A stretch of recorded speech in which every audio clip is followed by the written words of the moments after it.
Bismillahirrahmanirrahim. Assalamualaikum warahmatullahi wabarakatuh. Alhamdulillahi ala ihsanih wa syukru lahu ala taufiqihi wa amtinanih. Asyhadu an la ilaha illallah wahdahu la syarikalah ta'ziman li sya'nih.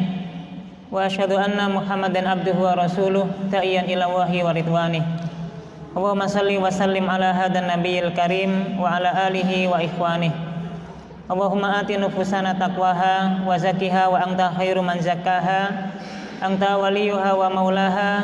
Allahumma anfa'na bima 'allamtana wa 'allimna ma yanfa'una wa zidna ilma. Amma ba'du, ibu-ibu yang dirahmati Allah Subhanahu wa taala, kita bermohon kepada Allah Subhanahu wa taala semoga di waktu pagi ini, di waktu duha ini, Allah memberikan curahan berkahnya untuk kita di majelis ilmu ini, di waktu yang penuh berkah, di waktu duha. Semoga dengan niat ikhlas kita dalam rangka thalabul ilmi, dalam rangka mendalami ilmu agama, Allah catat sebagai amal soleh, amalan yang bisa memperberat timbangan kebaikan kita kelak di yaumul akhir.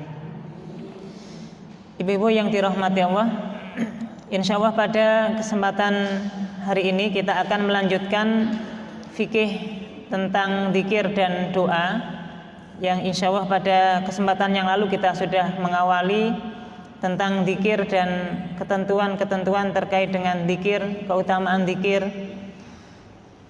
Hari ini kita akan membahas tentang adab di dalam berdoa. Kenapa kita penting untuk membahas ini? Karena kita sebagai manusia tidak pernah lepas dari yang namanya doa. Karena kita punya kebutuhan, kita punya hajat, ya, dan kita mohonkan kepada Allah Subhanahu wa taala. Cara kita untuk mendapatkan apa yang kita inginkan adalah dengan cara berdoa, memohon kepada Allah Subhanahu wa taala. Untuk itulah bahwa doa adalah ibadah. Jadi ibadah itu tentu bukan hanya sholat, bukan hanya ibadah berupa puasa, bukan berupa zakat, haji, ya. Ini juga ibadah, namanya ibadah mahdhah. Tapi juga ada ibadah-ibadah yang lain, ibadah-ibadah yang bisa dari kita, dari lisan kita, yaitu dengan cara kita berdoa. Untuk itulah bahwa ibadah atau doa ini merupakan ibadah. Nabi SAW mengatakan ad-du'a wal ibadah. Doa itu ya ibadah itu sendiri. Bahkan dalam hadis yang lain Nabi menyampaikan ad-du'a mukhul ibadah, bahwasanya yang namanya doa adalah muh itu dalam bahasa kita maknanya otak. Ad-du'a mukhul ibadah, doa itu ya otaknya ibadah. Jadi semua ibadah yang kita kerjakan tidak lepas dari doa. Termasuk sholat, ibadah agung itu juga secara bahasa as-sholah al-lughah atau fil lughah ad-du'a. Sholat secara bahasa maknanya adalah doa. Karena di dalam sholat bacaan-bacaannya yang kita baca adalah doa. Mulai dari kita membaca surat doa iftitah, ya, itu juga sudah maknanya doa, permohonan-permohonan kepada Allah Subhanahu wa taala. Kemudian misalnya kita menjalankan ibadah haji. Ibadah haji di dalamnya juga tidak lepas dari doa. Ada doa-doa. Untuk itulah setiap kita berdoa, hakikatnya kita sedang beribadah kepada Allah Subhanahu wa taala. Setiap kita memohon, ya, meminta kepada Allah Subhanahu wa taala, hakikatnya kita sedang beribadah. Maka ibu-ibu, ya, ibadah itu sangat luas. Sebagaimana Syekhul Islam Ibnu Taimiyah, beliau ketika memaknai doa, memaknai ibadah adalah ismun al-jami', adalah semua kata atau semua istilah yang kita gunakan, baik itu melalui lisan, baik itu melalui perbuatan, yang kita tujukan dalam rangka taqarrub, mendekatkan diri kepada Allah Subhanahu wa taala, maka selama niatnya untuk taqarrub, selama untuk mendekatkan diri, itu disebut sebagai ibadah. Maka ibadah itu sangat luas, ya. Termasuk kita hadir dalam majelis seperti ini juga bagian dari ibadah. Nah, sehingga doa adalah ibadah. Doa ini bagian dari ibadah. Untuk itulah ketika kita berdoa, karena ini ibadah kepada Allah Subhanahu wa taala, ibadah itu akan diterima kalau memenuhi dua syarat. Yang pertama adalah al-ikhlas lillahi ta'ala, ikhlas karena Allah Subhanahu wa taala, dan yang kedua adalah sesuai dengan ketentuan Nabi sallallahu alaihi wasallam. Ittiba an-Nabi sallallahu alaihi wasallam. Jadi ibu-ibu, ibadah kita akan diterima kalau memenuhi dua hal. Yang pertama adalah ikhlas karena Allah Subhanahu wa taala. Kemudian yang kedua, ibadah tersebut sesuai dengan tuntunan Nabi sallallahu alaihi wasallam. Sebagaimana umumnya dalil di dalam Al-Qur'an, di dalam surat Al-Kahfi ya, ayat-ayat terakhir itu Allah menyampaikan faman kana yarju liqa'a rabbih falyamal amalan sholihan wa la yusyrik bi ibadati rabbih ahada. Barang siapa yang mengharapkan untuk bertemu dengan Allah Subhanahu wa taala, falyamal amalan sholihan, maka hendaknya dia beramal dengan amal soleh. Para ahli ilmu memaknai falyamal amalan sholihan, maknanya adalah beramal sesuai dengan ketentuan Nabi sallallahu alaihi wasallam. Beramal sesuai dengan yang dicontohkan oleh Nabi sallallahu alaihi wasallam. Wala yusyrik bi ibadati rabbi ahada, dan dia tidak menyekutukan Allah Subhanahu wa taala dengan sesembahan yang lain.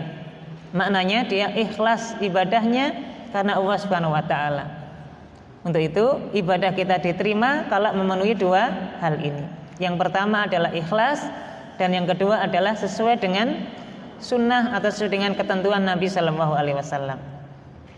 Maka misalnya kalau kita terapkan dalam ibadah sholat, ibu-ibu, misalnya kita sholat maghrib, kemudian kita sudah ikhlas karena Allah Subhanahu wa taala, tidak karena yang lain, tidak karena pamrih, tidak karena pujian. Kita sholat maghrib ikhlas karena Allah Subhanahu wa taala. Tapi sholat maghribnya 4 rakaat ya. Diterima atau tidak kira-kira? Tidak diterima. Tidak sesuai dengan tuntunan Nabi sallallahu alaihi wasallam. Atau misalnya kita sudah sholat maghrib tadi 3 rakaat berjamaah di masjid, tapi bukan karena ingin dapat ridha Allah Subhanahu wa taala, dia tidak ikhlas. Mungkin karena ada mertuanya sehingga dia ingin dilihat sebagai menantu yang soleh gitu ya. Sungkan kalau tidak sholat berjamaah di masjid karena mertua gitu ya. Maka ini bukan karena Allah Subhanahu wa taala, ada riya, ada sum'ah. Maka ini juga menjadi penggugur amalan ibadah kepada Allah Subhanahu wa taala. Nah, untuk itu ya, keikhlasan kita kepada Allah Subhanahu wa taala ini menjadi penentu disyaratnya amal kita sebagai ibadah atau tidak. Termasuk doa. Doa ini karena ibadah, maka harus memenuhi 2 hal ini. Yang pertama, ikhlas karena Allah Subhanahu wa taala. Sehingga kalau kita berdoa, ibu-ibu, doa kita tujukan kepada Allah Subhanahu wa taala. Untuk itu kita enggak boleh memohon berdoa kepada yang lain. Misalnya kita meminta kepada kuburan. Boleh atau tidak kita meminta di kuburan? Tidak boleh.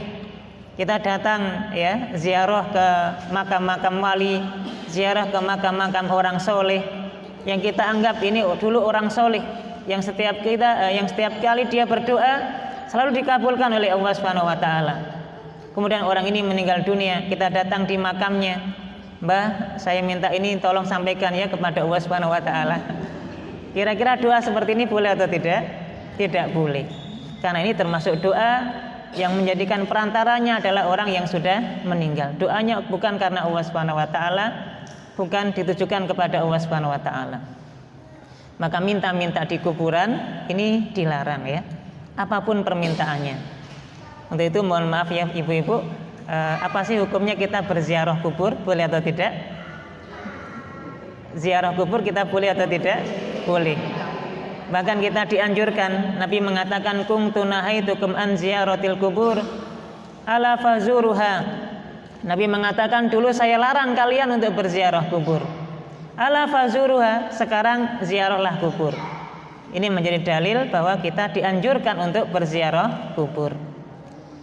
Termasuk untuk ibu-ibu ya, pendapat yang lebih kuat adalah bolehnya wanita untuk berziarah kubur.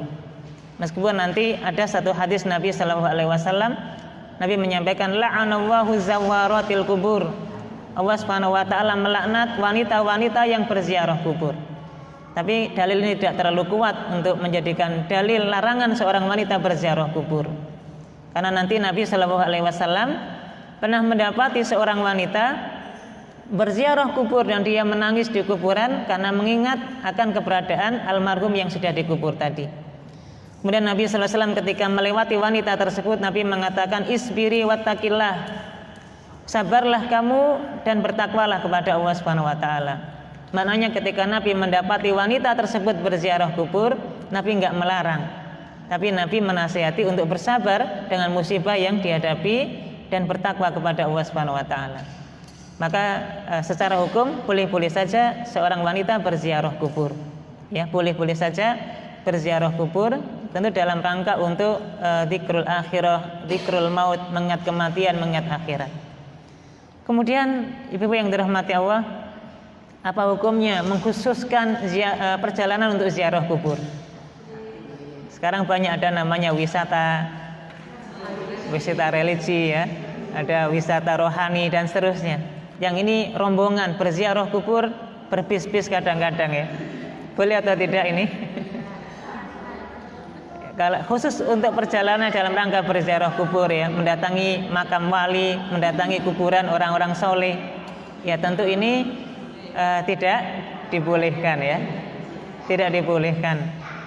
Di antara dalil para ahli ilmu melarang tujuan khusus untuk berziarah kubur adalah Nabi mengatakan la tusyaddur rihal illa ala salasati masajid. Tidak boleh mengadakan perjalanan khusus kecuali hanya di 3 masjid. Masjidil Haram, wa Masjidil Nabi sallallahu alaihi wasallam, wa Masjidil Aqsa. Masjidil Haram, Masjid Nabawi dan Masjid Al-Aqsa. Para ahli ilmu berdasar atau berdalil dengan hadis ini menjadi satu larangan kita mengadakan perjalanan khusus berziarah di tempat-tempat makam-makam wali.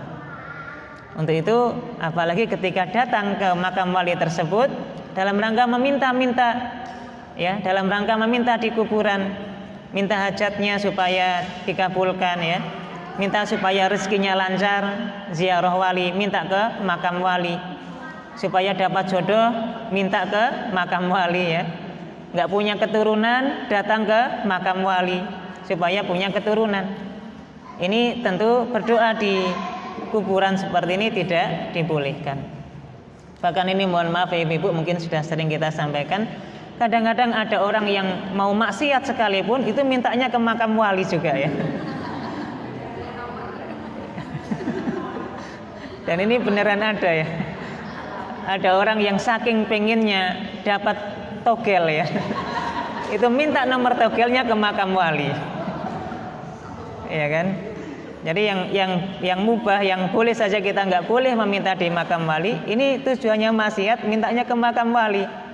Ya, dan ada orang yang jauh-jauh datang berkunjung atau berziarah kubur di makam wali tersebut, tujuannya satu, minta nomor togel ya. Dan ini tentu nggak boleh. Maka kalau kita berdoa ikhlas kepada Allah Subhanahu wa taala, doa kita tujukan kepada Allah Subhanahu wa taala, bukan untuk yang lain. Termasuk kita nggak boleh meminta di gerumbul-gerumbul ya, di tempat-tempat yang dianggap itu sebagai tempat keramat. Ada pohon besar ya, kemudian minta di pohon tersebut. Ada tempat-tempat yang dikeramatkan, diagungkan ya, kemudian minta di tempat tersebut, ini tentu tidak dibolehkan. Mohon maaf, ibu-ibu pernah mendengar istilah jati gembol? Ada di Montong ya, namanya jati gembol itu. Masih ada sekarang ini jati gembol ini. Yang alam ya, di sana diagungkan dalam artian dikasih masalahnya, dikasih sesajen, dikasih dupa, dikasih macam-macam. Dan mereka bertapa di situ, meminta di situ, tentu ini tidak dibolehkan. Maka kalau kita berdoa, berarti mintanya langsung kepada Allah Subhanahu wa taala, tidak dengan yang lain. Kalau nanti kita menggunakan perantara dalam berdoa, namanya tawasul, ada ketentuannya. Di antaranya nggak boleh bertawasul, berdoa meminta perantara dengan orang yang sudah meninggal.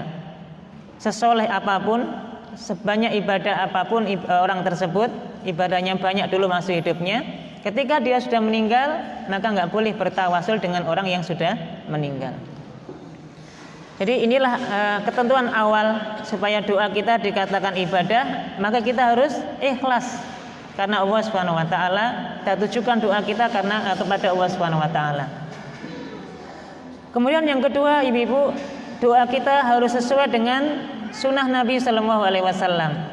Doa-doa kita harus sesuai dengan yang Nabi ajarkan untuk kita lakukan. Untuk itu nanti kita pelajari adab-adabnya, supaya doa yang kita mohonkan kepada Allah Subhanahu Wa Taala sebagaimana yang Nabi sudah ajarkan untuk kita lakukan. Ada adab-adab berdoa ya, ada ketentuan-ketentuan kita dalam berdoa. Karena ini ibadah, maka tidak sembarangan ya. Atau mungkin kita ngarang-ngarang sendiri tentang doa ya, ngarang-ngarang dalam artian kita menjalankan doa sesuai dengan apa yang kita mau, dan itu bisa jadi bertentangan dengan yang Nabi sampaikan kepada kita. Untuk itulah kita perlu mengenali adab-adab doa sebagaimana yang dianjurkan Nabi Sallallahu Alaihi Wasallam. Nah, ini kurang lebihnya kalau kita simpulkan, dan ini kalau kita buka di dalam buku-buku tentang adab berdoa sangat banyak ibu-ibu, sangat banyak. Ada yang mengatakan sampai 13 adab dalam berdoa, ada yang bahkan lebih ya. Tapi kalau kita simpulkan dan kita simpelkan gitu ya, maka ada 3 setidaknya ya. Yang pertama adalah adab sebelum berdoa. Jadi sebelum kita berdoa apa yang harus kita lakukan. Kemudian adab saat berdoa. Saat kita sedang berdoa, apa saja yang kita lakukan. Kemudian adab sesudah berdoa. Setelah kita berdoa, apa yang harus kita lakukan. Kita akan mulai adab sebelum berdoa. Sebelum berdoa, kita dianjurkan untuk mencari waktu yang mustajab. Kenapa kita mencari waktu mustajab? Tentu kata mustajab maknanya dikabulkan oleh Allah Subhanahu wa taala. Sehingga kita cari tempat waktu-waktu yang mustajab dengan harapan doa kita langsung diijabah. Doa kita langsung dikabulkan oleh Allah Subhanahu wa taala. Di antara waktu yang mustajab adalah waktu di hari Arafah. Ini tentu bagi ibu-ibu ya, dalam kondisi berangkat haji, nanti ada hari Arafah, Yaumul Arafah. Tanggal berapa ibu-ibu hari Arafah? Tanggal 9 Dzulhijjah. Bahkan ini menjadi intinya ibadah haji. Nabi mengatakan al-hajju Arafah. Haji adalah melakukan wukuf di Arafah. Dan waktu itu menjadi waktu yang mustajab. Waktu itu menjadi waktu yang menjadi kesempatan emas bagi seluruh jamaah haji ketika berkumpul di padang Arafah ini untuk banyak berdoa kepada Allah Subhanahu wa taala. Karena ini menjadi waktu yang mustajab, waktu yang sangat dikabulkan doa kalau kita mohon kepada Allah Subhanahu wa taala. Yang kedua, waktu mustajab itu di bulan Ramadan. Bahkan orang yang sedang berpuasa di bulan Ramadan, dakwah atau doanya tidak ditolak oleh Allah Subhanahu wa taala. Nabi menyampaikan salasun la turaddu da'watuhum. Ada 3 orang yang tidak akan ditolak doanya oleh Allah Subhanahu wa taala. Salah satunya adalah as-shaim hatta yuftir. Orang yang berpuasa sampai dia berbuka. Dan itu di bulan Ramadan ya. Kemudian di antara waktu yang mustajab adalah waktu sore hari di hari Jumat. Dan ini kalau ini sifatnya pekanan ya. Kita ada peluang untuk berdoa dan diijabah oleh Allah Subhanahu wa taala adalah di waktu hari Jumat habis sholat asar. Ya, di hari Jumat waktu habis sholat asar sampai nanti tenggelamnya matahari. Inilah kesempatan kita untuk banyak berdoa karena inilah waktu yang mustajab. Makanya ibu-ibu ya mohon maaf kalau misalnya pas ada kegiatan apa istilahnya ya, kegiatan taklim, kegiatan ibu-ibu di RT, dasawisma atau yang lain, itu bagusnya adalah hari Jumat habis asar. Karena sangat mungkin di waktu tersebut nanti juga ada doa, ada permohonan ya, yang kemudian kita bisa doa bersama di dalam majelis tersebut. Dan ini afdol di situ, karena ini menjadi waktu yang mustajab untuk kita banyak berdoa. Kemudian di antara waktu yang mustajab adalah waktu sahur dan di sepertiga malam yang terakhir. Ada satu riwayat hadis Nabi Shallallahu Alaihi Wasallam dalam hadis riwayat Imam Muslim, Nabi menyampaikan, yanzilullahu ta'ala kulla lailatin ila sama'id dunya. Allah Subhanahu wa taala turun ke langit dunia kulla lailah, setiap malam. Ini bukan sehari dua hari ya ibu-ibu ya.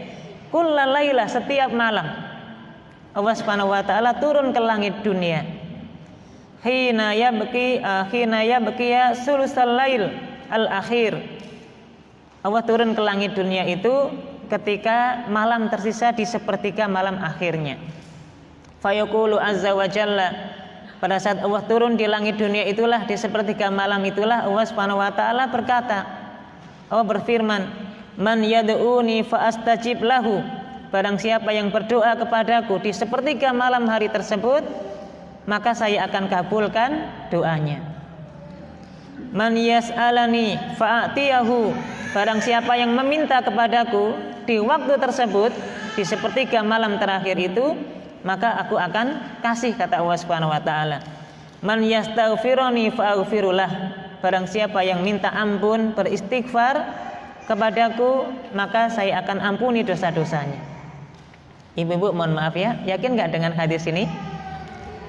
Bahwasanya setiap hari, setiap malam, di sepertiga malam yang terakhir, Allah Subhanahu wa taala turun di muka bumi ini, turun di langit dunia di langit dunia ini. Kemudian Allah Subhanahu wa taala melihat semua hamba-hambanya. Ketika Allah melihat semua hambanya itu, Allah mengatakan, siapa yang berdoa kepadaku, maka saya akan kabulkan. Barang siapa yang meminta kepadaku, saya akan kasih. Barang siapa yang meminta ampun kepadaku, saya ampuni. Ini menjadi satu dalil bahwasanya di sepertiga malam yang terakhir itu menjadi waktu yang mustajab. Tapi mohon maaf ya, sepertiga malam terakhir ini umumnya kita sedang ngapain? Umumnya kita sedang terlelap tidur ya. Sehingga ketika Allah menyampaikan seperti ini, ya nggak ada yang doa, mau tidur kan ya. Ya gimana mau doa dalam kondisi tidur? Maka ya ini menjadi waktu yang mustajab di sepertiga malam yang terakhir. Nah ibu-ibu, kira-kira untuk menghitung sepertiga malam yang terakhir itu jam berapa sampai jam berapa kira-kira? Maka kalau kita hitung ya, malam itu kan di dalam Islam, di dalam agama kita ini dimulai dari mulai adzan maghrib sampai nanti adzan subuh. Itulah malam. Jadi malam itu dihitung dari mulai adzan maghrib sampai nanti adzan subuh. Taruhlah misalnya adzan maghrib jam 6 hari ini ya misalnya. Adzan subuh jam berapa ibu-ibu? Taruhlah jam 4. Maka jam 6 malam itu sampai jam 4 pagi sampai waktu subuh berapa jam? Hitung dulu ya. Jam 7, 8, 9, 10, 11, 12 1, 2, 3, 4. Ada 10 jam. Nah 10 jam inilah yang nanti dibagi 3. Ya kan, 10 jam ini yang nanti dibagi 3. Berarti kurang lebih 3,5 kurang lebihnya. Maka sepertiga yang akhir adalah 3 jam akhir sebelum datang waktu subuh. Taruhlah jam 4, berarti jam berapa ibu-ibu sepertiga terakhir itu? Jam berapa? Jam 1, 2, 3, 4 ya. 2, 3, 4. Taruhlah jam 2. Ya kan? Berarti jam 2 itulah mulai sepertiga malam terakhir. Dan di malam itulah, di sepertiga malam itulah Allah Subhanahu wa taala turun di langit dunia dan kemudian mengatakan ungkapan yang sebagaimana Nabi sampaikan tadi. Untuk itulah ya, afdolnya melakukan tahajud, sholat tahajud itu adalah di sepertiga malam yang terakhir. Meskipun nanti di awal juga boleh, di tengah malam juga boleh, tapi afdolnya adalah di sepertiga malam yang terakhir. Karena nanti ada keutamaan ini. Sangat mungkin dalam kondisi sholat tahajud kita berdoa kepada Allah Subhanahu wa taala. Dan ketika kita berdoa, Allah yang menjamin fa'astajiblah, maka saya akan kabulkan doa-doanya. Nah, ini menjadi dalil ya bahwa sepertiga malam yang terakhir menjadi waktu yang mustajab untuk kita banyak berdoa.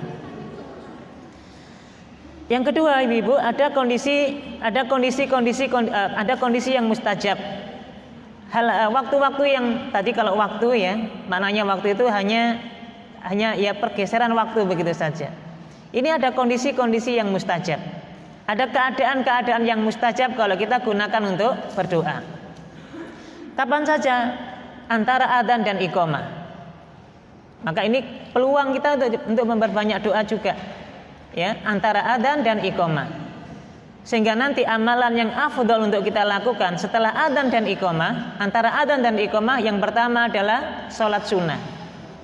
Ada sholat sunnah qabliyah, atau bisa kita menjalankan sholat sunnah mutlak sebagaimana yang pernah kita pelajari dulu. Yang kedua adalah berdoa. Karena waktu antara adzan dan iqamah adalah waktu yang tidak ditolak doa seseorang ketika dia memohon kepada Allah Subhanahu wa taala. Ya. Maka ini menjadi waktu yang luar biasa ya, antara adzan dan iqamah ini.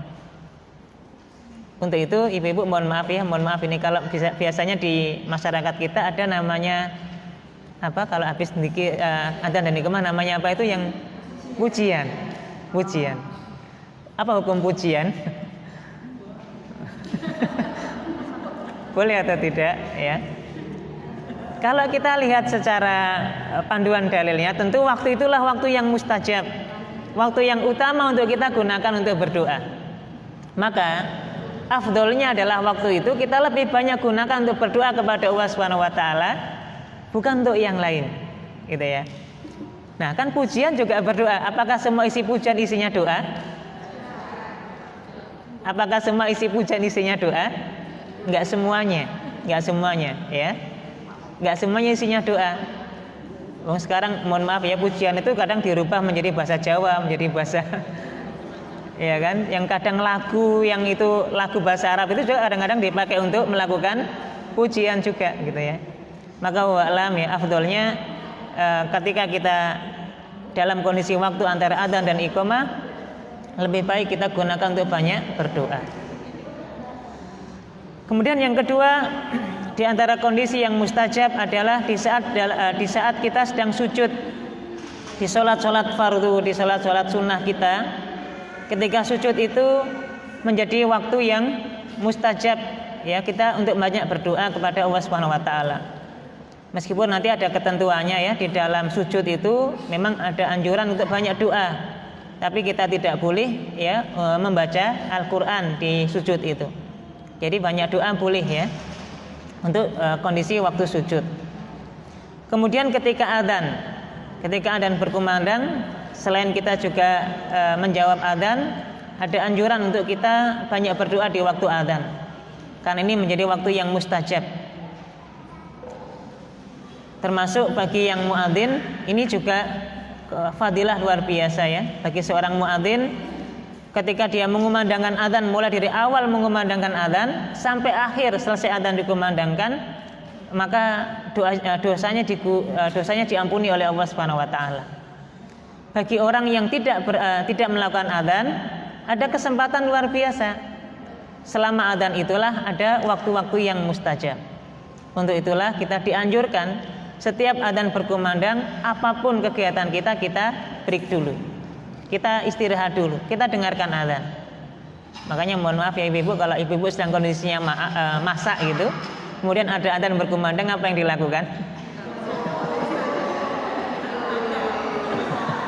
Mestinya berhenti dulu masaknya, dengarkan adzan itu, jawab adzannya, dan kemudian doa di situ ya.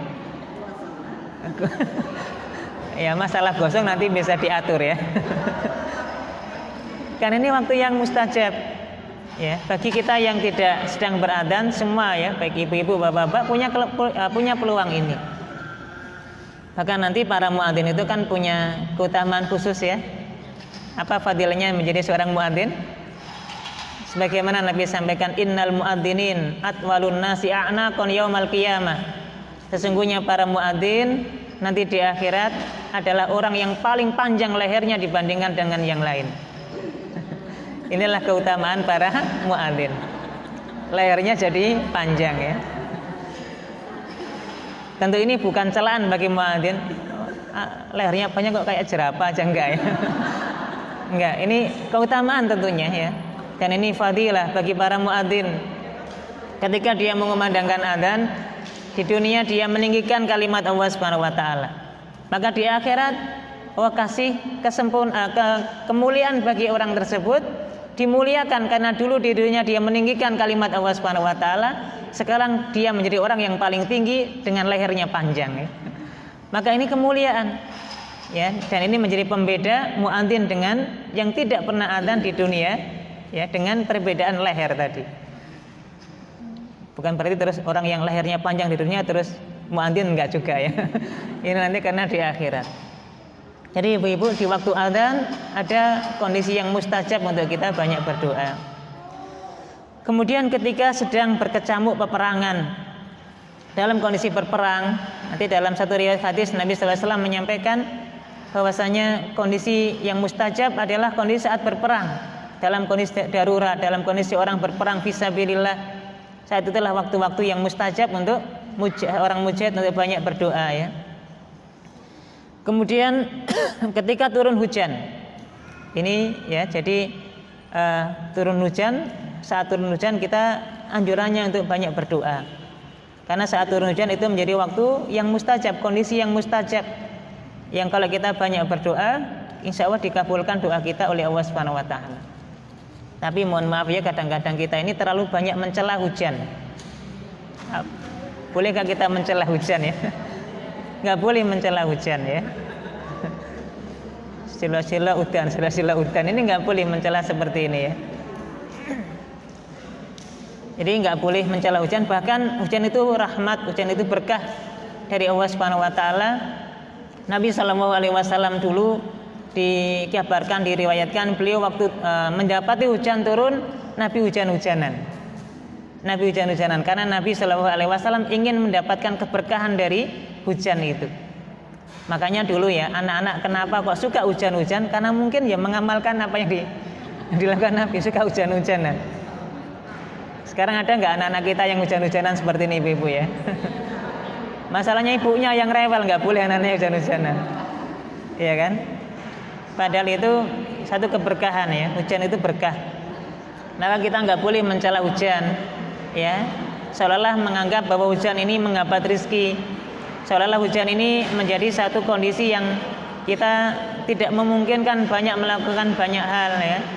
Kemudian kita mencela hujan, ini nggak boleh, ya. Termasuk ibu-ibu, mohon maaf kalau ibu-ibu sakit dan kena demam.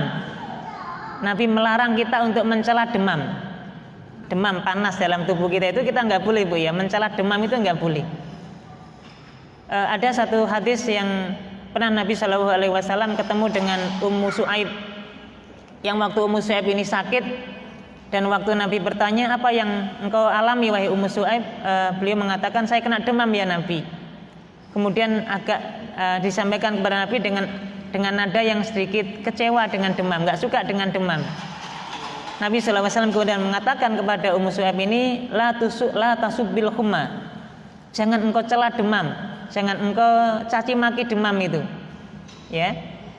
Fa innaha tudhibu khotoya bani Adam kama yudhibu al-qir khabasal hadid.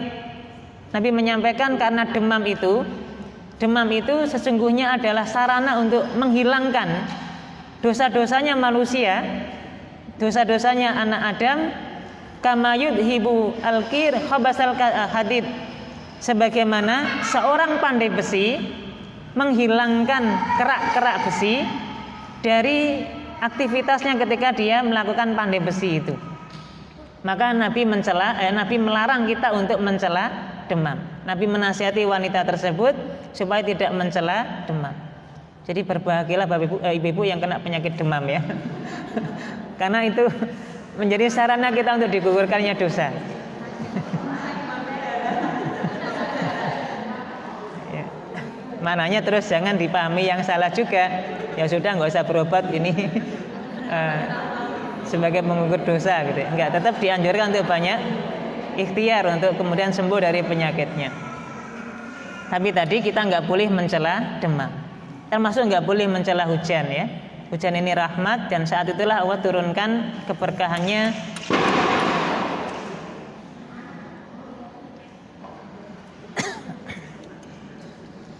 Allah Subhanahu wa taala menurunkan hujan supaya kita banyak gunakan untuk waktu berdoa ya, banyak berdoa. Termasuk ibu-ibu yang termasuk kondisi yang mustajab adalah kondisi safar. Sudah pernah kita sampaikan dulu ketika adab safar ya, bahwasanya dalam kondisi perjalanan kita dianjurkan untuk banyak doa karena waktu itu menjadi waktu yang mustajab. Waktu yang banyak kita akan dikabulkan doa-doa kita. Di antara kondisi yang mustajab adalah 10 hari terakhir bulan Ramadan. 10 hari terakhir bulan Ramadan, khususnya di malam-malam Qadar, di Lailatul Qadar, ini kondisi yang mustajab. Maka meskipun ya di semua waktu boleh kita gunakan untuk berdoa, maka adabnya adalah kita utamakan mencari waktu-waktu, mencari kondisi yang mustajab untuk banyak kita berdoa. Kemudian di antara adab sebelum berdoa, ketika kita berdoa menghadap ke arah kiblat. Adabnya menghadap ke arah kiblat, kemudian mengangkat tangan. Ini doa adab ya. Jadi kita menghadap ke arah kiblat dan kemudian kita mengangkat kedua tangan. Ada satu riwayat hadis yang disampaikan dari Salman radhiyallahu anhu bahwasanya Nabi Shallallahu alaihi wasallam bersabda yang kurang lebih artinya, sesungguhnya Allah Subhanahu wa taala malu terhadap malu, dan Allah Subhanahu wa taala Maha Pemberi.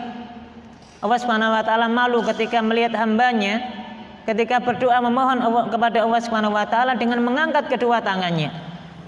Kemudian hamba tersebut kembali dengan tangan hampa. Maknanya tidak dikabulkan oleh Allah Subhanahu wa taala. Jadi Allah Subhanahu wa taala ketika mendapati hambanya dalam kondisi berdoa dan mengangkat kedua tangannya, maka Allah Subhanahu wa taala malu untuk tidak mengabulkan doa orang tersebut. Maka ini menjadi adab ketika kita berdoa, anjurannya adalah mengangkat kedua tangan. Mengangkat kedua tangan.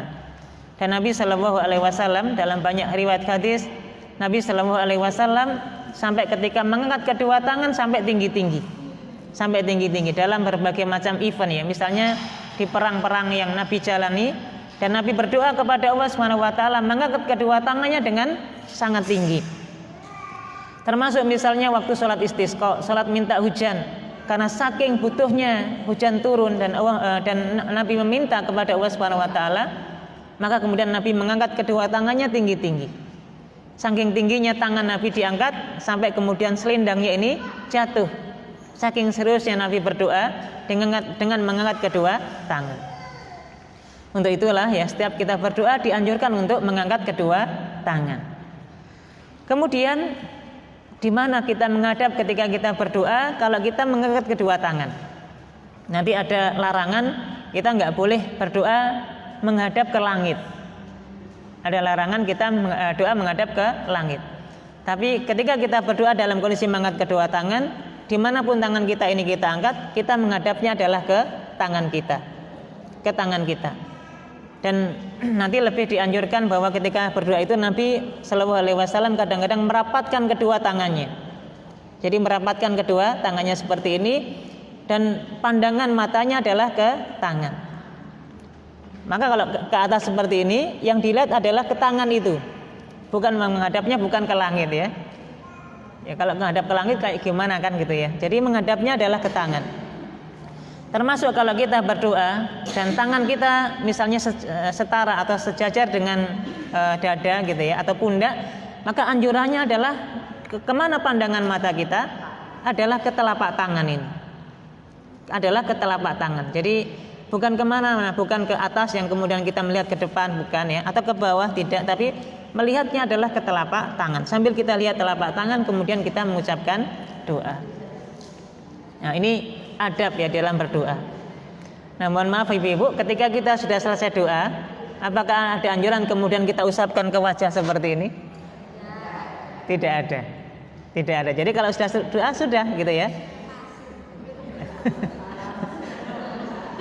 Termasuk ini mohon maaf ya ibu-ibu, kalau habis salaman itu apakah ada habis salaman terus nempel dodo kayak gini?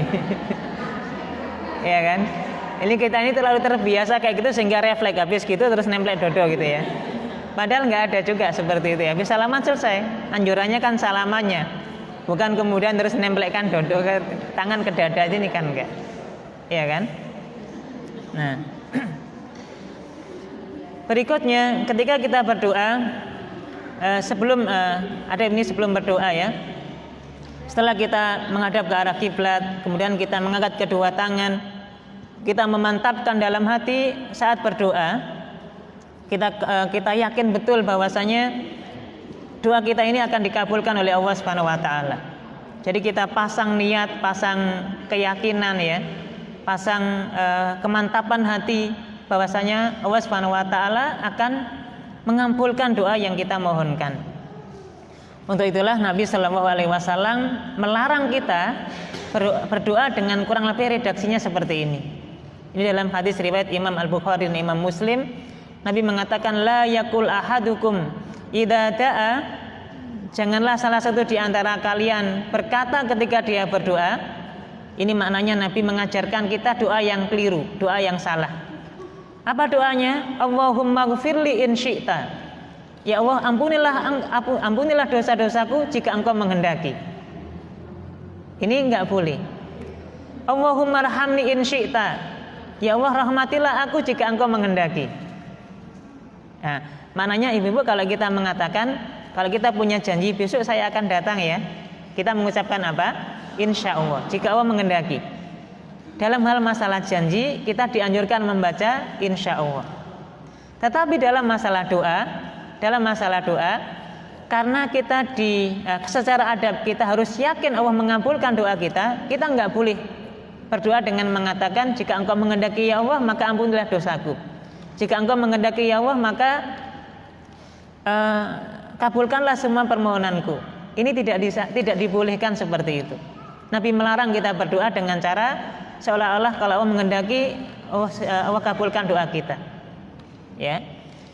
Maka Nabi Shallallahu alaihi wasallam menganjurkan kepada kita la ya'zumul mas'alah fa innahu la mukrih lahu.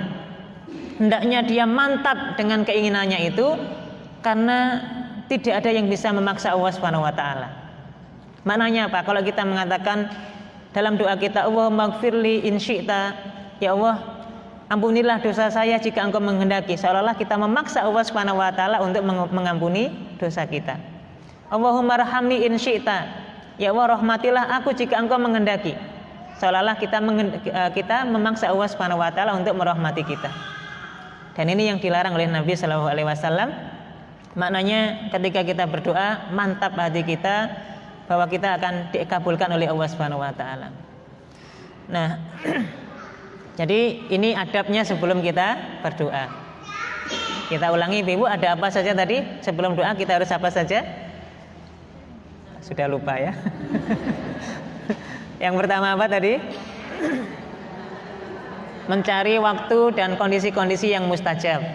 Yang kedua? Ya, tadi waktu dan kondisi yang mustajab sudah. Yang kedua, yang berikutnya adalah menghadap ke arah kiblat, kemudian mengangkat kedua tangan. Kemudian kita memantapkan dalam diri kita bahwa yakin Allah Maha mengabulkan doa dari permohonan yang akan kita mohonkan. Nah, sekarang kita saat berdoa, apa yang menjadi adab-adab kita? Yang pertama, kita harus doa dengan cara khusyuk, merendahkan hati dengan penuh harap. Sebagaimana Allah sampaikan, innahum kanu yusari'una fil khairat wa yad'unana raghaban wa rahaba wa kanu lana khashiin.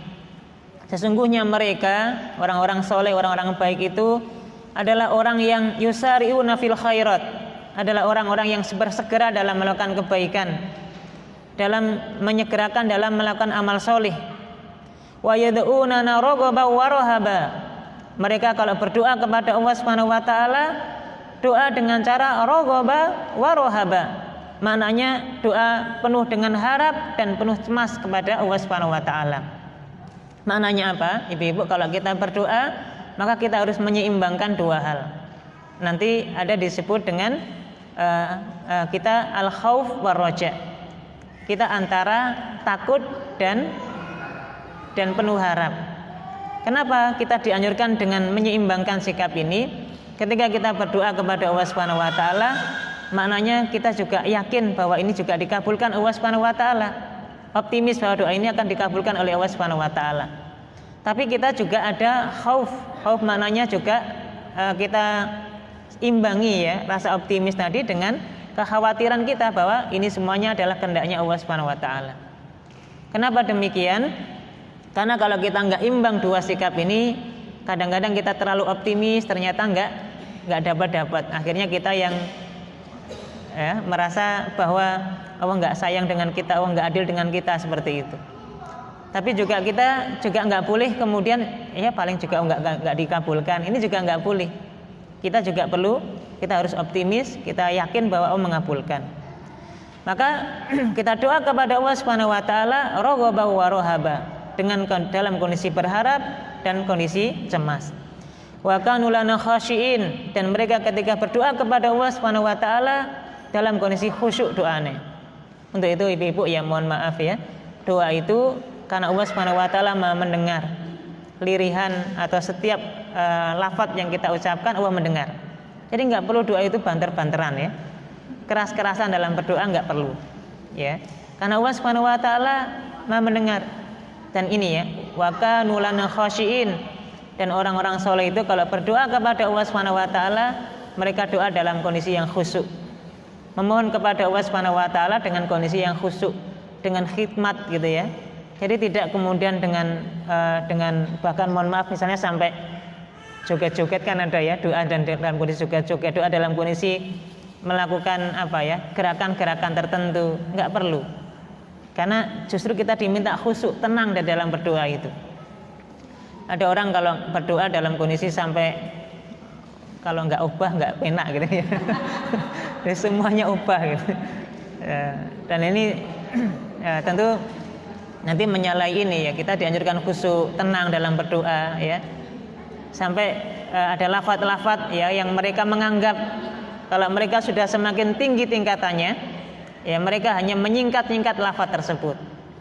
Mungkin pernah dengar ibu orang doa menggunakan kata hu gitu ya. Nah, tentu ini tidak dianjurkan ya seperti itu. Apa makna hu itu kan nggak ada maknanya. Gitu. Maka dengan khusyuk, dengan merendahkan hati ya, penuh harap kita berdoa kepada Allah Subhanahu wa taala. Dengan suara yang lirih, tidak dikeraskan. Banyak dalil dalam Quran di mana Allah memerintahkan kita berdoa dalam kondisi suara yang lirih, tidak dikeraskan. Wala tajhar bi sholatika wala tukhafid biha wabtaghi baina dzalika sabila. Allah Subhanahu wa taala menyampaikan kepada kita, wala tajhar bi sholatika, jangan engkau keraskan bacaan doamu. Wala tukhafid, juga jangan dalam kondisi yang pelan, sangat pelan, tidak ya. Wabtaghi baina dzalika sabila, carilah yang tengah-tengah saja. Mana yang biasa-biasa saja gitu ya, enggak terlalu berlebihan juga enggak terlalu yang sifatnya kurang tadi. Demikianlah Allah menceritakan juga tentang Nabi Zakaria. Nabi Zakaria, Allah Subhanahu wa taala memuji Nabi Zakaria karena kekhusyuan dan khidmatnya ketika Nabi Zakaria berdoa kepada Allah Subhanahu wa taala. Allah Subhanahu wa taala menyampaikan dzikru rahmati rabbika abdahu Zakaria. Maka penjelasan dari itu semuanya sebagai pengingat adalah Allah Subhanahu wa taala memberikan rahmat kepada hambanya yang bernama Zakaria, Nabi Zakaria. Itnada rabbahu nidaan khafiyya. Ketika Nabi Zakaria memohon kepada Allah Subhanahu wa taala dengan suara yang lirih, dengan kondisi yang tenang ya. Nidaan khafiyya, dengan doa yang dimohonkan kepada Allah Subhanahu wa taala dengan suara yang lirih, suara yang tenang. Ini ibu-ibu menjadi satu anjuran ya. Kalau kita berdoa suaranya yang lirih, suaranya yang pelan, tidak dikeraskan dan seterusnya. Kemudian sebelum berdoa, sebelum kita memohon doa, memohon sesuatu kepada Allah Subhanahu wa taala, kita secara adab memulainya dengan memuji Allah Subhanahu wa taala dan bersolawat kepada Nabi sallallahu alaihi wasallam. Jadi sebelum kita minta, itu kita anjurannya adalah memuji Allah Subhanahu wa taala terlebih dahulu. Termasuk kita bersolawat kepada Nabi Shallallahu Alaihi Wasallam. Nabi Shallallahu Alaihi Wasallam suatu ketika pernah mendengar seseorang berdoa dalam sholatnya, dan dia atau orang tadi tidak memuji Allah Subhanahu Wa Taala dan juga tidak bersolawat kepada Nabi Shallallahu Alaihi Wasallam. Nabi mendengar doa tersebut, ya, maka Nabi Shallallahu Alaihi Wasallam mengatakan orang ini terburu-buru. Kenapa terburu-buru? Yang pertama, tidak mendekatkan dirinya kepada Allah terlebih dahulu, tidak memuji Allah Subhanahu Wa Taala terlebih dahulu, tidak bersolawat kepada Nabi Shallallahu Alaihi Wasallam terlebih dahulu. Dia langsung meminta kepada Allah Subhanahu Wa Taala. Nabi menyebutkan orang ini terburu-buru dalam berdoa. Maka Nabi Sallallahu Alaihi Wasallam mengatakan, "Idza shalla ahadukum falyabda bitahmidi rabbih jalla wa azza." Kalau seseorang berdoa kepada Allah Subhanahu Wa Taala, hendaknya dia mengawalinya dengan bertahmid, memuji Allah Subhanahu Wa Taala. Wasana alaih, menyanjung Allah Subhanahu Wa Taala, memberikan pujiannya kepada Allah Subhanahu Wa Taala. Yusalla 'alan Nabi sallallahu alaihi wasallam summa yad'u bima syaa. Setelah memuji Allah dilanjutkan dengan bersolawat kepada Nabi sallallahu alaihi wasallam, barulah kemudian dia memohon kepada Allah sebagaimana yang dia kehendaki. Nah, ini adabnya ya, sebelum kita doa kita baca tahmid dulu ya. Maka biasanya kalau kita doa biasanya diawali dengan alhamdulillahirabbil alamin, hamdan naimin, hamdan syakirin, ya. Ini doa atau zikir Ibu? Alhamdulillahirabbil alamin, hamdan naimin, hamdan syakirin. Ini zikir atau doa? Zikir. Tapi biasanya kalau sudah ada orang yang berdoa alhamdulillahirabbil alamin sudah dijawab amin, amin gitu ya. Padahal ini baru zikir gitu ya. Baru zikir. Padahal amin maknanya adalah Allahumma stajib. Ya Allah, kabulkanlah doa kami atau doa ini. Nah, jadi kita dianjurkan untuk mengawalinya dengan memuji Allah Subhanahu Wa Taala. Bahkan nanti dibolehkan, ini juga tawasul yang benar ya Ibu. Ketika kita menyinggung tawasul, kita dibolehkan sebelum berdoa kita bertawasul dengan amal soleh kita. Ya, dan ini maknanya adalah kita bertawasul dengan amal soleh. Misalnya ibu-ibu ya, saking butuhnya kepada Allah Subhanahu Wa Taala, minta sesuatu kepada Allah Subhanahu Wa Taala, maka ibu-ibu boleh menggunakan amal solehnya, menyebut amal solehnya, dan digunakan sebagai tawasulnya kepada Allah Subhanahu Wa Taala. Misalnya ya ibu-ibu hujan-hujan lebat gitu, suatu ketika pernah melakukan amal soleh. Misalnya, ya Allah, dulu saya pernah datang ke majelis ilmu, kondisinya hujan lebat, orang lain nggak datang, saya sendiri yang datang ya Allah gitu. Curhat ya ini. Dan kalau bukan karena ingin mendapat ridhamu ya Allah, saya akan tinggalkan majelis tersebut gitu. Karena saya ingin mendapat ridha Engkau ya Allah, dan saya ingin beribadah kepada Engkau, saya ikhlas itu semuanya saya lakukan kepada Engkau. Tolong ya Allah kabulkan doa saya ini. Ini kita maknanya adalah bertawasul dengan amal soleh. Dan ini boleh, ya, bukan riak juga, karena kita menyebutnya di hadapan Allah Subhanahu Wa Taala. Misalnya ibu-ibu dalam kondisi sangat terdesak kebutuhan misalnya ya, dalam kondisi sangat butuh uang misalnya ya, untuk bayar sekolah, untuk bayar mungkin keperluan keluarga yang sakit, sangat terdesak untuk butuh biaya-biaya ini. Nggak ada juga yang mau minjami uang gitu misalnya ya. Dalam kondisi sangat terdesak seperti ini, boleh ibu berdoa. Dalam kondisi berdoa itu bertawasul dulu dengan amal soleh. Misalnya ibu-ibu dulu pernah membantu orang yang nggak mampu, ada orang yang membutuhkan. Ya Allah, dulu saya pernah membantu orang dalam kondisi dia sangat membutuhkan uang. Saya bantu orang itu saat mereka tidak ada orang yang membantunya. Sekiranya itu menjadi amal soleh saya ya Allah, maka tolong saya kasih uang hari ini juga ya. Boleh nggak doa seperti ini? Boleh, ya kan? Boleh. Maknanya kita bertawasul dengan amal soleh. Dan ini boleh bertawasul dengan amal soleh. Dalilnya adalah ada satu riwayat hadis yang nanti menceritakan, dan ini sudah sering ya ibu-ibu juga mungkin sudah banyak tahu, adalah ketika ada 3 orang yang masuk gua. Ketika 3 orang ini masuk gua, tiba-tiba gua ini dalam kondisi tertutup. Jadi 3 orang ini nggak bisa keluar dari gua.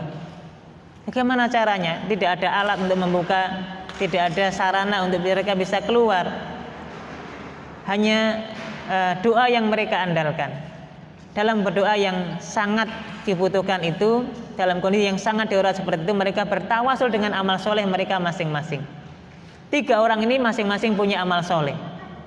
Orang yang pertama kemudian berdoa kepada Allah Subhanahu wa taala, "Ya Allah, dulu saya punya orang tua, punya bapak ibu. Saya sudah berkeluarga, saya punya rumah sendiri, saya punya anak. Suatu malam saya ingin berbakti untuk kedua orang tua saya. Maka saya belikan makanan yang paling disukai oleh orang tua saya. Dan malam-malam hari itu saya antarkan makanan ini kepada orang tua. Ternyata orang tua saya dalam kondisi sudah tertidur. Gak mungkin saya bangunkan mereka, dan sedangkan makanan sudah ada di tangan saya. Maka kemudian saya bawa pulang lagi. Keesokan harinya saya antarkan untuk kedua orang tua saya.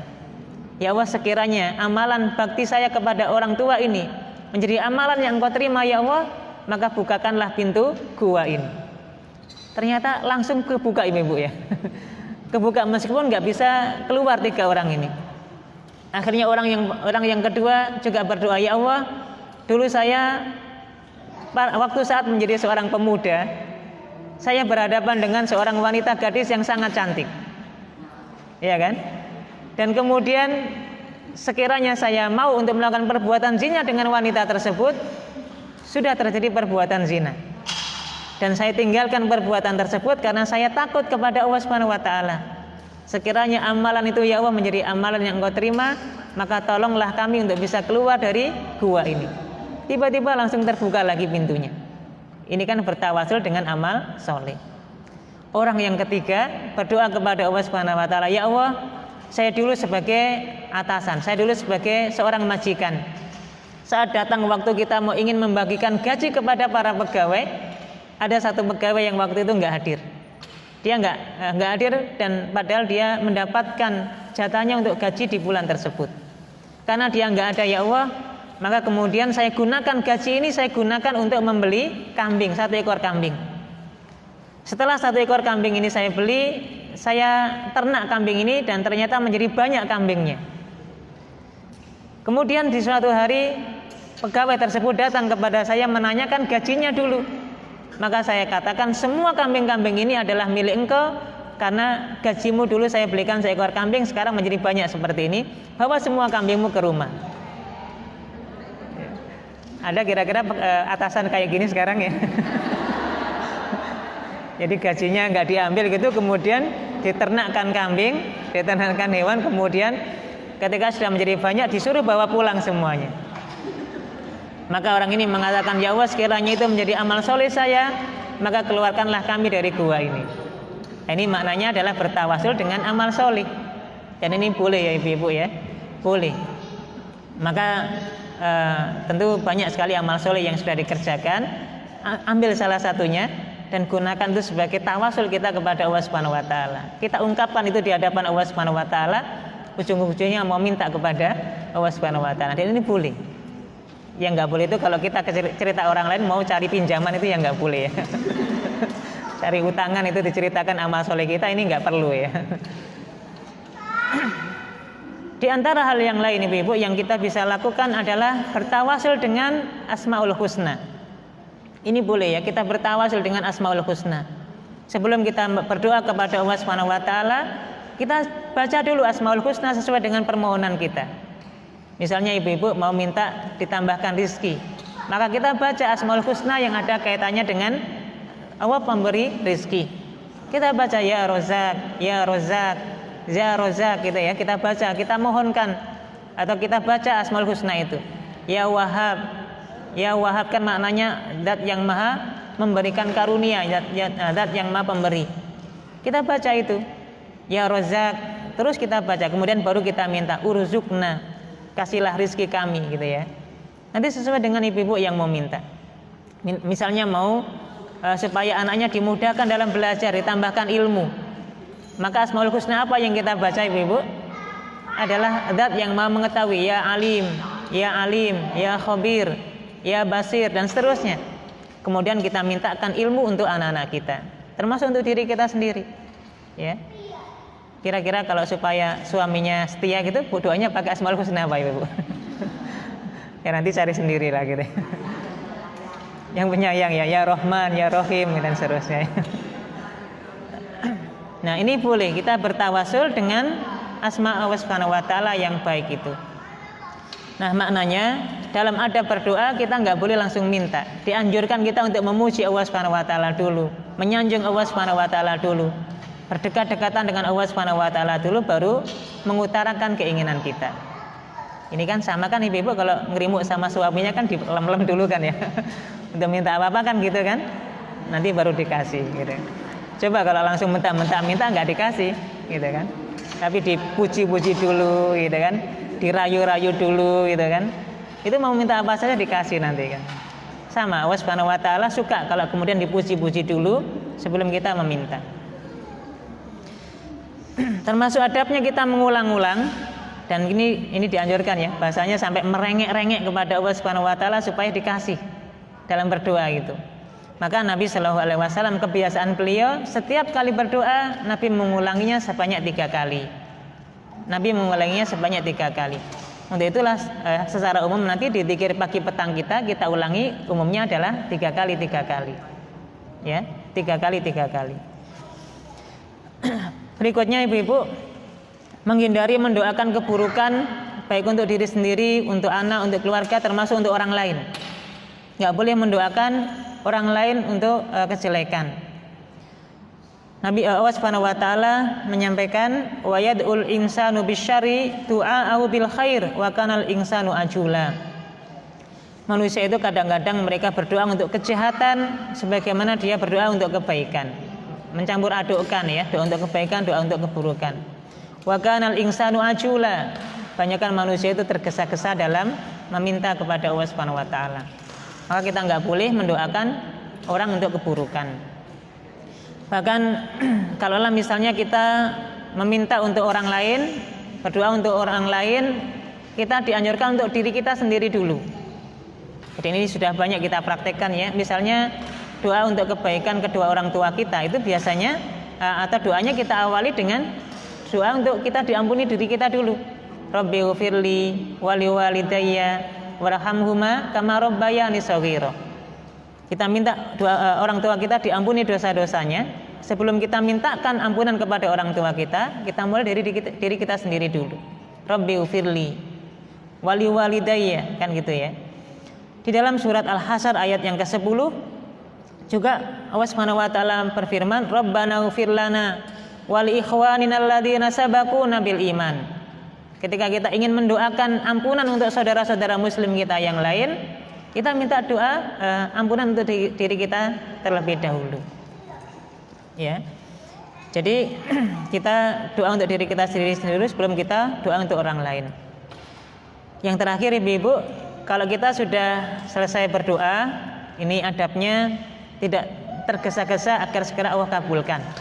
Ya. Tidak tergesa-gesa. Kemudian memperbanyak taubat, memperbanyak ampunan. Karena ketika kita terlepas dari dosa, ini tentu sarana kita untuk banyak doa kita dikabulkan Allah Subhanahu wa taala. Yang ketiga, menghindari makanan, minuman yang haram. Jadi kita tinggalkan makanan haram, kita tinggalkan minuman yang haram, perbuatan-perbuatan yang haram kita tinggalkan supaya Allah Subhanahu wa taala menyegerakan ya doa kita dikabulkan oleh Allah Subhanahu wa taala. Ini adab-adab dalam berdoa. Kalau kita insya Allah amalkan, mudah-mudahan Allah mengabulkan setiap apa yang kita mohonkan kepada Allah Subhanahu wa taala. Baik, ini saja ibu-ibu sebagai pengantar. Silakan kalau ada yang ditanyakan, dipersilakan.